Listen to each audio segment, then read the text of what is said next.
malakas ang ulan dito sa Vancouver.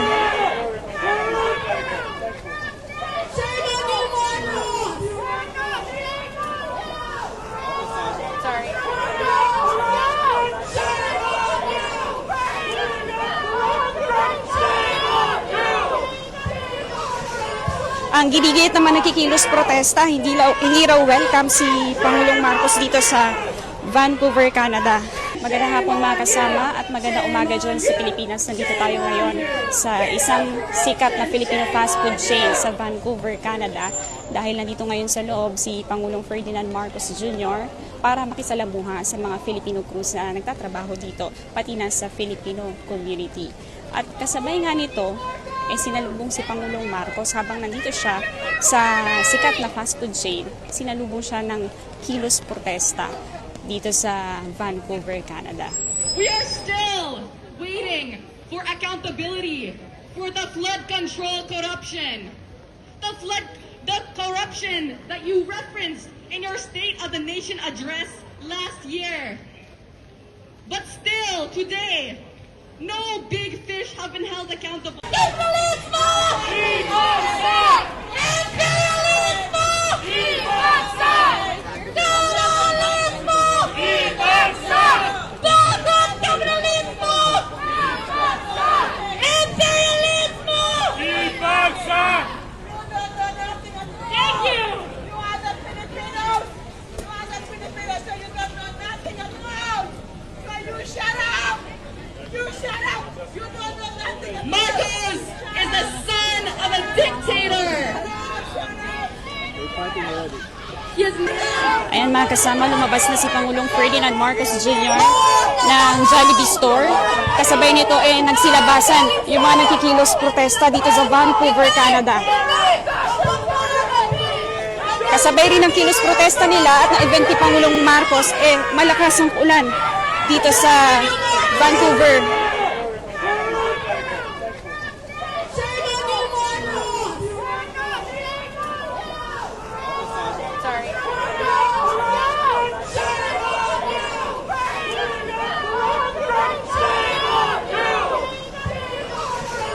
Ang ginigit naman nagkikilos protesta, hindi raw welcome si Pangulong Marcos dito sa Vancouver, Canada. At pinapanawagan nila na mabigyan ng hustisya yung nangyayaring korupsyon sa Pilipinas.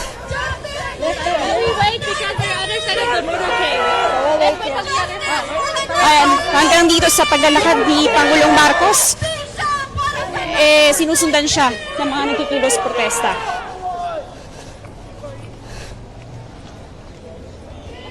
So ayan, hinarangan na ng mga police authorities ng Canada yung mga nagkikilos protesta dito. At yan muna ang pinakahuling update mula dito sa Vancouver, BC, Canada. Radio Man Chanel Salazar, Tatak, RMN.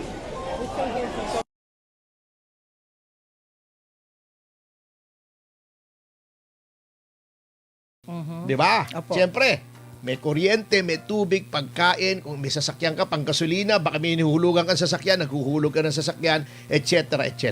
O, sabihin mo na, sa 100,000 ang available na pambayad sa utang ay 20,000 pesos a month. 20,000 pesos is times 12. Ha? 240,000 lamang. O, kailan mo mababayaran yung 10 milyon mong utang? Oh. May tataas nga yung gastos Oh, di ba? Okay. Yun bang utang mong 10 milyon ay lumalaki o hindi? Kung hindi lumalaki, maaaring maganda nga ang takbo kasi lumaki yung kita mo, mababayaran mo yung utang mo. Kung hindi lumalaki yung utang, Lalaki gastos. yun nga. Ayun Oo. yung nangyayari doon. Okay, di ba ganon? Opo.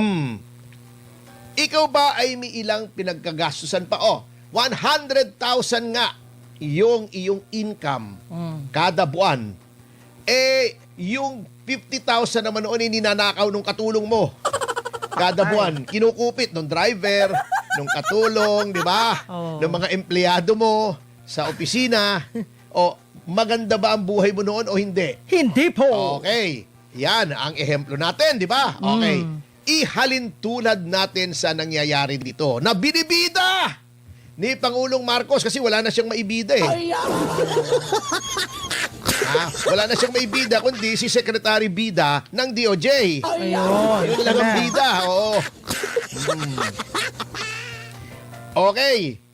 Sabi niya, okay, tumaas. Mabuti. Very good. Okay. Pero, yan ba ay pakikinabangan ng pangkaraniwan taong bayan? Okay, yung sinabi natin example kanina. Magkano ang utang ng Pilipinas? Sa kabuuan, Oo. 67.37%. Yan ang utang. Hindi, porsyento yun eh. Porsyento. Ikaw naman oh. Ay, hindi to kasama. 18.55 trillion pesos Yes. ang utang. Opo, foreign debt. Oo. Okay. Yun ang utang ng gobyerno. Yun ang babayaran. At yung utang na yun, utang talaga yun ha. Oo.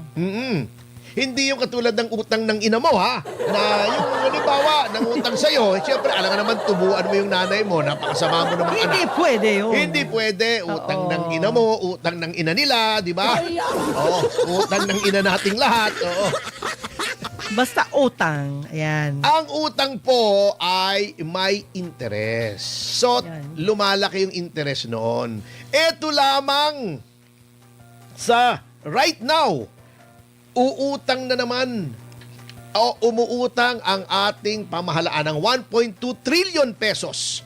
Kaya umabot ng 18 trillion. Kung mapapansin nyo, yun ang sinasabing halaga na ninakaw sa flood control. Okay. So, malaki ang utang natin. Lumalaki nga ang kita ng bawat mamamayan, pero iyong yaman ng ating bansa pumupunta sa utang. Okay. So, hindi ibig sabihin lumaki ang kita mo, kung malaki naman ang utang mo, wala pa rin. din. Walay pa Wala rin. din. Oo, walay pa rin. Walay. Okay. Sige. Malaki ang gastos mo.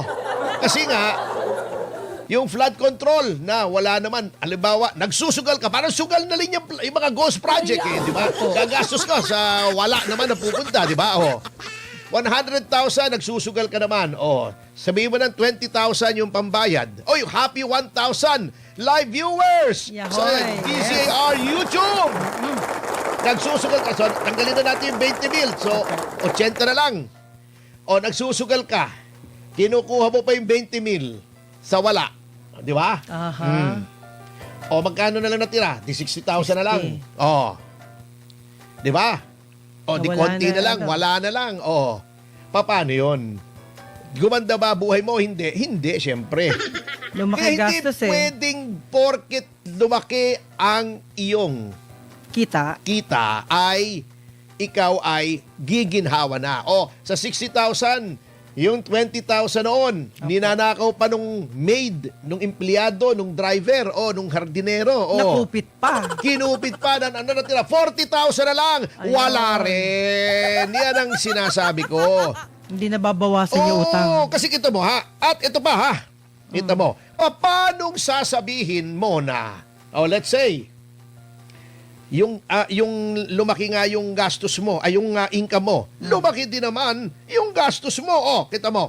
Tignan natin ang ekonomiya ng Pilipinas. Yan. Okay. Tignan natin ha. Ito ha. Hindi po ako nagsasabi nito. Ito ay sinasabi ng IMF, World Bank, Asian Development Bank at Moody's. Moody's yung nagre-rate ng ekonomiya ng mga bansa. Okay. Yan. Okay. Dahil sa flood control, nawala ng kumpiyansa ang pribadong sektor na magnegosyo. Pumapasok yung pera mo pero wala namang negosyo, wala rin, mauubos din. Ayun. Kita mo ha? Ang gross domestic product ay bumagsak sa 4% ng third quarter ng 2025 kontra 5.5% Opo. sa second quarter. So, pagpasok natin ng 2026 at ngayon nasa kaligitnaan na tayo, mas mahina ang ating ekonomiya. Yan. Kaya yung 2026 growth natin, alam nyo, ibinaba ng International Monetary Fund ng binawasan ng 1.5%. Oh, di ba? Okay. Meron pa tayong taripa mula sa Estados Unidos ng 19%. Tinaasan pa. Nawala pa Tinaasan yung pa. blue crab natin. Oo. Na yung pala 6 na bilyon ang pinapasok sa atin. Kada taon. Okay. Ito ang ating growth ha. Less than 6% tayo hanggang 2027. Yan. Ang Moody's na downgrade tayo.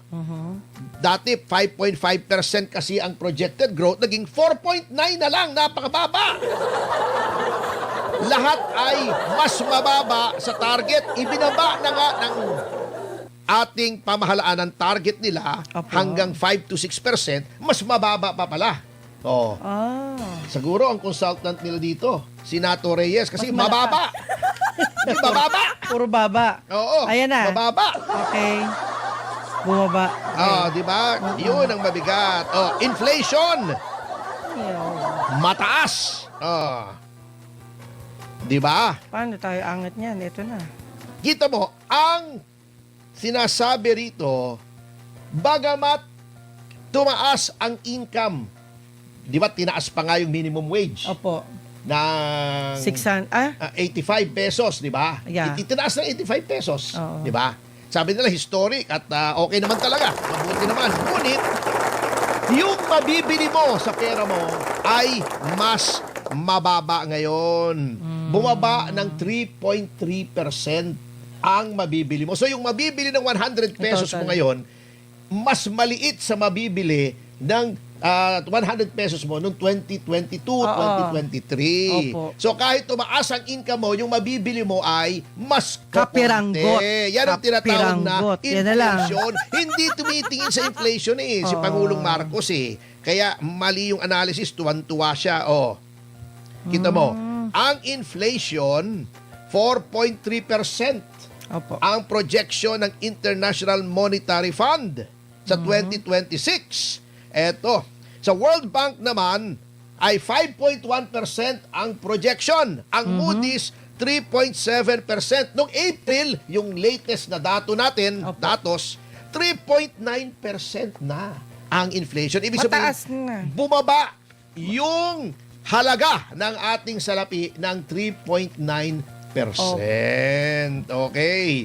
So, Itong ano? nabaliwala yung laki ng kita. Ayun, yung Oo, kita. kinain lamang ng inflation. Yun ang mabigat. Oo. Ayun. Ang credit profile Oo. natin. Mataas Yan ang kasi. mabigat talaga. Oo. Kaya, kamoting kahoy, walang dapat ipagbunyi Ginoong Presidente. Oo. Eto pa. Sabi ng mga ekonomista, Okay. hindi porket naging upper middle income country ka ay makakautang ka na agad. Di ba? Sabi nila, yung mga concessional loan, kumbaga, kung sa mga dito sa ating bansa ay ayuda, Opo. may parang ayuda rin ang international community. Yung mga bansa na maliit ang kita, pinapautang nila sa mababang interest lamang. Opo. Yan. Since tayo ay upper middle income country na Aha. or UMIC, sasabihin ng mga tao, ito sinasabi, hindi po ako nagsasabi nito, hindi ko opinion to. Mga ekonomista to, i-google nyo kung hindi ako tama. Ha? Sasabihin nila, malaki na naman pala income mo Hindi ka na namin ng pautangin ng maliit ang interest. Lalakihan na namin ang interest. Yun ang mabigat. Lalaki ang gastos. Lalaki ang gastos. Yes. Ayan. Yan ang mabigat. Hindi porket ganon, although sabi ni Recto, yung credit profile daw natin ay tumaas. Hindi katulad ko. Hindi na tumataas. Lumakas ang credit profile. Hindi ibig sabihin ito ay automatic Ayun. na ikaw ay pautangin at titignan pa lamang. Titignan pa rin katulad ko yung sinasabi natin example na sambahayan, Opo. tumaas, naging 100,000 from 50,000 yung aking kita. Sasabihin ko, pupunta ako sa bangko. Sabihin ko, hoy, bangko, lumaki ang kita ko. Ayun. Pautangin mo ko. Pero it matters, di ba, yung credit record nila? Hindi, Dapat. teka muna. Wala pa tayo dun. Dito Okay. muna tayo sa income. Okay. Pautangin mo ko ng 1 milyon. O kalahating milyon na lang. Okay. Bakit? Ang kita ko 500,000, every year 1.2 milyon. Okay. Kung uutangin mo ko ng 500,000, yakang bayaran niya. Di ba? Yakang. Okay. Sabihin ng bangko, ayun, yung sinasabi mo kanina, doon papasok. Ayun. Credit investigation. Credit investigation. Dapat Bangko yan kahit sabihin yung mga international financing institutions yan, bangko pa rin yan. Hindi Aalamin bibigay pa rin sa'yo ng nila pera yan. yan. Lahat ng perang ipapautang sa'yo niyan, dapat kumita sila by way of interest. o, di ba? Correct. Opo. Tignan natin. Okay, tama ka. 1.2 million pesos nga ang kita mo. Tignan natin. Teka muna. Yung bahay mo naman pala nakasanla ng 10 milyon, may utang, ng 5 milyon, may utang ka pala sa credit card ng 100,000. Opo. May hinuhulugan ka pala. By the way, happy 1,500 live viewers. Thank you, guys. Hinuhulugan ka pala sa sakyan, 20 mil isang buwan. Opo. Bago, nagsusugal ka pala. Patay. Wala na. Paano mo ako mababayaran? Wala ka nang masasave. Yes. Wala ka nang ibabayad sa amin. Hindi pa rin kita pautangin. Yun po ang sinasabi. Kita nyo, eto baka sabihin nyo, haka-haka ko lang to. Opo. Parang si Elvis. Haka-haka, burn in love. Haka-haka, burn in love. Hala. Di ba?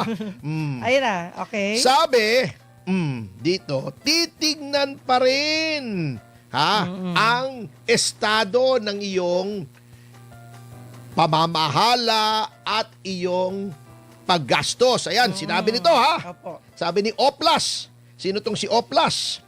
Ito ay isang ekonomista po Sinabi niya, if accompanied by weak governance and poor fiscal discipline, hindi ka pa rin pautangin kahit sasabihin mong upper middle income country ka na. Oo. Kung nakita ba, lumaki nga income mo, 18.5 to 55 billion naman ang utang mo. Mas malaki. Hindi pwede pa rin. Mahirap bayaran yan. Yun ang sinasabi nila. Hindi automatic po yan. Kaya huwag nyo kaming niloloko, Mr. President. Sabi nyo, ito nyo, ang galing ko, no? Tumaas ang income natin. Opo. Tumaas nga ang income. Ninanakaw naman. Diba? Dumadami ang gastos. Puro utang naman. Wala. Maraming gastos naman. Mataas ang imbilihin. Yan, Ayan. mataas ang bilihin, mataas ang gasolina, ang diesel, mataas ang kuryente. Walay din. Mr. President, huwag niyo nang ipagmalakit ng mukhang kengkoy lang po kayo, Oo, yan ang masasabi ko sa inyo. Mahirap bayaran. At paano magtitiwala sa gobyerno kung selective justice? Natatawa nga ako Tawa muna tayo, yan. Yan. Sabayan mo. 1, 2, 3. Yan. Nakakahawa yung tawa mo, Sinasabi pilit nitong administrasyon na ito, wala daw selective justice. Pero, yung sinasabi po namin, kaya kami nagprotesta si Marcoleta, plunder daw dahil tumanggap ng 75 million campaign funds. Campaign funds. Ito ang tanong ko kay Ombudsman. Yung padrino mo ba ay hindi tumanggap ng campaign funds? Yun lang. Hindi ba Tanong tumanggap? ng Si mga- Pangulong Marcos ba ay hindi tumanggap ng campaign funds? Parang meron Tingnan Meron. natin, mga kasama. At anong nangyari doon sa mga tao na nagbigay ng salapi kay Pangulong Marcos? Ayan. Noong siya ay kumakandidato. Umpisahan na po natin. Ito, meron tayong nasilip listahan. na. Ito, verified po ito. I-fact check nyo ako kung ang sinasabi ko ay tama o hindi mali. Teka, pareho lang yata yun, Oo. Ito. Okay. Si Milyonaryo, yung sinasabi ni First Lady na si Milyonaryo daw. Etong si Milyonaryo ay nagbigay ng 30 million! 30 million! Oh, pera yan, di ba? Cash! Cash. Kay Pangulong Marcos para siya ay noong siya ay kumakandidato. Si Pangulong Ayun. Marcos ang kumakandidato, hindi si Mel Robles. Ha? Opo. Mel Anong Robles. naging kapalit? Siya ay hepe ng Philippine Charity Sweepstakes Ayan, Office. PCSO na siya ngayon. Palakpakan. Ibig sabihin, may naging kapalit. Yung pagbigay niya ng pera kay Pangulong Marcos, si Mel Mike Robles. Defensor ba may naging kapalit? Siya ba ay naging chief of staff? Wala O eh. nangontrata sa gobyerno? Wala eh. O Wala may eh. ginawang pagkakitahan na kasama si Senator Marcoleta? Wala. Eto. Si Francis Chu Laurel Jr. Yung nagbigay ng 30 Nagbigay din. million sa partido ni Pangulong Marcos. 30 million, 30. O 60 na ha, 60 na. Campaign fund yan, ha? Campaign funds. Anong kapalit? Siya ay ginawang kalihim ng agrikultura. O Yeah. palakpakan. Ano nangyari sa agrikultura natin ngayon? Tekno. Kamote! Parang PCSO, puro yung only winner, di ba? Di ba? Inimbestigahan yan dati. Bakit puro isa lang ang nananalo? Ayan, di ba?